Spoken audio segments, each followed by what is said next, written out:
الحمدللہ رب العالمین والعاقبۃ للمتقین والصلاۃ والسلام علی سید الانبیاء والمرسلین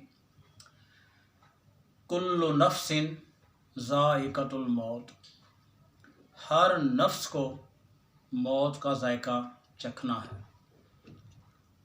اللہ تعالیٰ نے اپنے قرآن میں اس آیت کو نازل کر کے پورے نوع بنی انسانی، چرند پرند، ہر اس چیز کو جس کے اندر روح موجود ہے، جان ہے، اس کا موت کا ذائقہ انہوں نے چکھنا ہے، یعنی سب پہ موت طاری ہونی ہے۔ میرے بھائیوں، یہ ہمیں بہت اہم پیغام اللہ تعالیٰ نے دیا ہے۔ اب ہم نے دنیا میں رہتے ہوئے کرنا کیا ہے، یہ سوچنا ہے کہ ہماری آخرت اچھی ہو جائے، ہمارا اللہ ہم سے راضی ہو جائے، اور جس نبی کی امت میں ہم ہیں، رسول اللہ صلی اللہ علیہ وآلہ وسلم، جو کہ خاتم النبیین ہیں، ان کی سیرت کو اپناتے ہوئے کیسے ہم نے زندگی گزارنی ہے۔ اس کے لیے ہمیں قرآن کی اسٹڈی کرنی ہوگی، اسی طرح رسول اللہ صلی اللہ علیہ وسلم کی سیرت کو پڑھنا ہوگا، اسی طرح صحابہ کی زندگی کو پڑھنا ہوگا، اسی طرح میری بہنیں اور جتنی عورتیں ہیں مسلمان، وہ امہات المومنین، جتنی امت کی مائیں ہیں، رسول اللہ صلی اللہ علیہ وآلہ وسلم کی بیویاں ہیں، اسی طرح آپ صلی اللہ علیہ وسلم کی بیٹی، ان کو فالو کرنا ہوگا کہ انہوں نے زندگی کس طرح گزاری ہے۔ اس کے لیے ہمیں کیا تیاری کرنی ہے، کیسے زندگی گزارنی ہے، دن اور رات کس طرح گزارنے ہیں، اسی طرح کاروبار میں، اسی طرح ایک دوسرے میں، تعلقات میں کیسے ہم نے تعلق نبھانے ہیں۔ تو میری ماؤں، میری بہنوں، میری بیٹیوں اور میرے بھائیوں، اس کے لیے اتنا ضروری ہے کہ ہم اللہ کا قرآن ترجمہ اور تفسیر کے ساتھ پڑھیں، اسی طرح رسول اللہ صلی اللہ علیہ وآلہ وسلم کی سیرت کو پڑھ کے اپنائیں۔ یہ نہیں کہ صرف پڑھ لیں، پڑھنے کے بعد اپنائیں کہ اللہ کے نبی نے زندگی کیسے گزاری ہے، کس طرح ہم نے اپنی آخرت کو اچھا کرنے کے لیے یہ زندگی گزارنی ہے۔ اس کے لیے ہمیں یہ مواقع اللہ تعالیٰ نے دنیا میں دیے ہیں، تو اس کا ہمیں بھرپور فائدہ اٹھانا چاہیے۔ آج اس سلسلے میں حضرت سلیمان علیہ السلام کا یعنی کہ موت کا جو واقعہ ہے کہ کیسے ان کی جان اللہ تعالیٰ نے قبض کی، یہ میں آپ کو سناؤں گا، اور اس کو آخر تک سنیں۔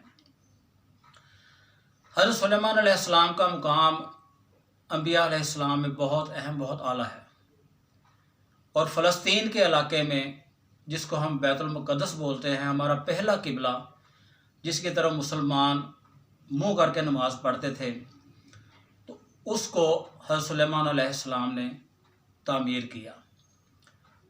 اس میں اب ڈیوٹی کس کس کی لگائی؟ انسان بھی کام کر رہے ہیں، جنات بھی کام کر رہے ہیں۔ تو اسی حال میں اللہ تعالیٰ کی طرف سے حضرت سلیمان علیہ السلام کو پیغام آ گیا کہ اے سلیمان، اب میرے پاس آنے کی تیاری کرے۔ حضرت سلیمان علیہ السلام نے اللہ تعالیٰ سے کہا کہ اے اللہ، میں تو جس مقصد کے لیے یہ بنا رہا تھا بیت المقدس، ابھی تو یہ پورا بھی نہیں ہوا، تو اس کو پورا ہو لینے دیں، تو اس کے بعد میری جان جو ہے وہ آپ نکال لیں، روح نکال لیں۔ تو حضرت سلیمان علیہ السلام کو اللہ تعالیٰ نے پیغام بھیجا اپنے فرشتے کے ذریعے کہ اے سلیمان، اس کی آپ فکر نہ کریں، آپ میرے پاس آنے کی تیاری کریں، اور یہ کام بھی انشاءاللہ نہیں رکے گا، مکمل ہوگا، بیت المقدس اسی طرح بنے گا۔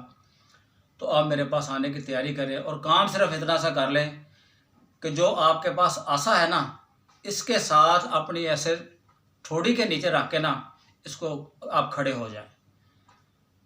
حضرت سلیمان علیہ السلام، اب اللہ کا حکم تھا، کیسے ٹال سکتے تھے، ماننا پڑا۔